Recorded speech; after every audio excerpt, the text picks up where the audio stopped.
Hey guys, it's Faye from Face World Media, and in this video, I want to show you how I use Gemini 2.5, aka Nano Banana, inside my favorite design app called Adobe Express. My collaborator, Tripti, who has been working on Assembly Art with me, has shown me so many different prompts and ways that she has used to basically change these basic mockups from PLD, print-on-demand companies, and then change the backgrounds, the models, so that we can just have a flat image of, say, a bomber jacket and put it on women of all sizes, backgrounds, ethnicities. It's been so fun.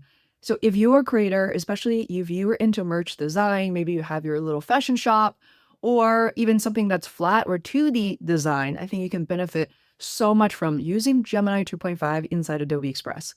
Let's take a look inside the studio, shall we? Okay, let's take a look at a specific example where you can thrive with Adobe Express and Gemini 2.5. So currently I'm inside Printify. This is one of the POD print-on-demand vendors we work with to design merch, including like bomber jackets, laptop bags, and things like that.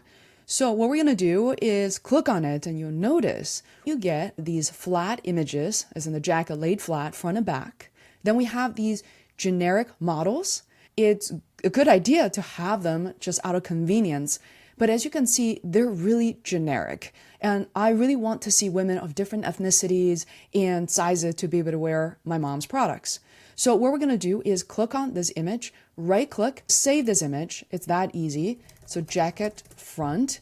And then I can also, without having AI to have to guess, this is the back of the jacket. I recommend that you save both. Now we're going to go into Adobe Express. If you're like me who have been using Firefly, Gemini 2.5 for a little while now, you may be wondering what is the point of using Express?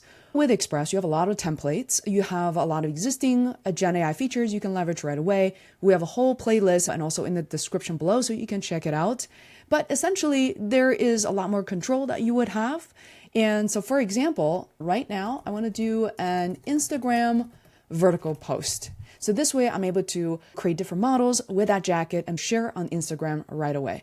Under Instagram, we have portrait post, which is what I'm going for. You have landscape post or square post. So let's go with portrait post. Here, in order to leverage Gemini 2.5, we're going to go into generative AI in the left-hand corner. And when you click on generate image, you can choose from these different sizes. Let's choose the portrait one. Now you're popped into this new screen and this little dialog box, this area is ready to start generating images. We're going to click on this drop down, choose a model, and now we're going to choose Gemini 2.5. Click on continue. Model added successfully. We're going to add a reference image. This is going to be the image of either the front or the back of the jacket. I'm going to start with the front of the jacket. Now we're able to use this descriptive prompt. You can see there's a little toggle here. The suggestions will enable you to type very little and have Express help you build out the prompt as easily as possible. Sometimes I don't need that. Let's just start without it. So prompt, let's put this jacket on an Asian female, age 30, on a busy street in New York City. So that's pretty specific. I'm going to click on generate. While I do this, you're probably going through all sorts of ideas. The way that I am right now, I'm already thinking there could be a classroom setting for teachers. There could be an advertising agency where women can really envision them wearing such a jacket in an office setting. Look at that. So now I can resize this image. I really like it. And I can refine it even more. If I like it, give it a thumbs up. You can view this image in a grid if you choose to. From here, you can modify it even further. If you like it so far, you can apply image, and this is your image. Now, from here, we're going to add another page, same size, and go to generate image again, portrait style. This is going to be a brand new image. Now, let's set up an agency setting image. Here, I am going to use the back of the jacket. Put this jacket on a Caucasian female, age 50, working inside an ad agency in Boston. You'll notice that it actually happens pretty fast. It's not like you have to sit here and wait for 15 minutes. All right, now it actually puts the jacket on this female, but I can actually change it. Put this jacket on a Caucasian female, age 50. I'm going to say her back is facing us. So now if I do that, I'm able to see more details of the back of the jacket. Let's see what happens. So there we have it. Look at that. What do you guys think? I like this so far. I'm going to say apply image. And from here, you still have access to all of these editing features for images, which I use all the time. You can remove background, you can change it, you can remove certain objects. For example, I'm going to say remove object, and I'm going to just remove these little lamps. Let's click on remove. They're gone, just like that. Pretty crazy, right? There are different variations you can choose from the left-hand side as well. So I'm going to say keep, and let me show you something else. Close this out. I'm going to add another same size image. Go to generate image. I want to say in front of a graffiti wall in downtown LA. Look at that. Okay, very cool. And then what I'm going to do is now I can say Indian woman saying she's wearing the jacket with a golden skirt. Look at that. Oh, that is different. Do you like it? I love this process, guys, because it enables you to see what your items might look good with or not so good with and dress it differently in very different styles. And secondly, you can advise your customers on wearing your items with very different outfits. I think this is such a generative process. Now I'm going to give you a different example.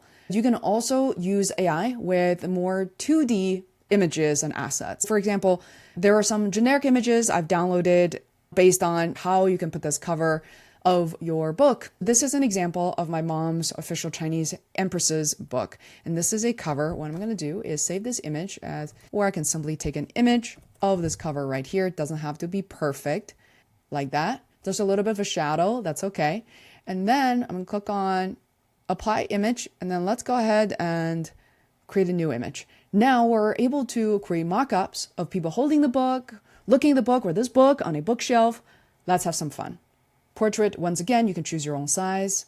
And here for the reference image, let me go ahead and grab the book cover. If you have a high resolution image of a book cover, I highly recommend you use it. If you have different 3D models, you can also use that. But now I would say put this book on a bookshelf sold at a major airport. And I can dress up this as well. This is going to be really fun. Wow, look at this. Look at this, guys.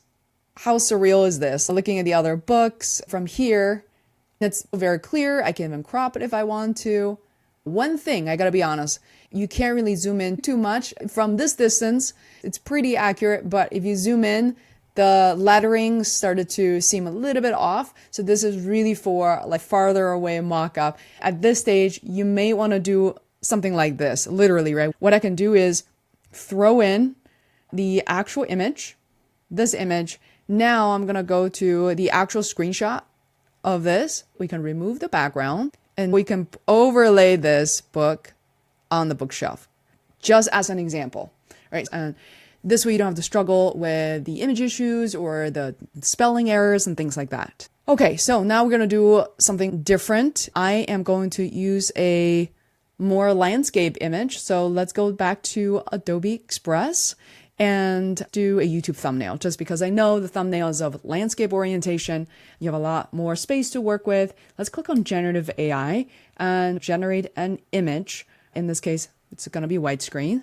Look at that. So what I want to do, I'm going to say download this image, come back to Adobe Express.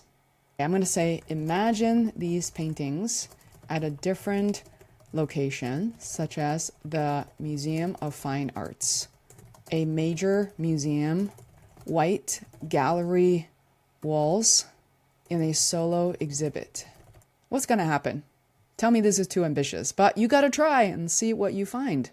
I like this process as well because in the past 18 months, we've worked with so many different shows. Sometimes it's really interesting to be able to reimagine some of the same paintings or different ones in a different space. Okay, cool. So you see, the challenge is those paintings that I showcase, they're small.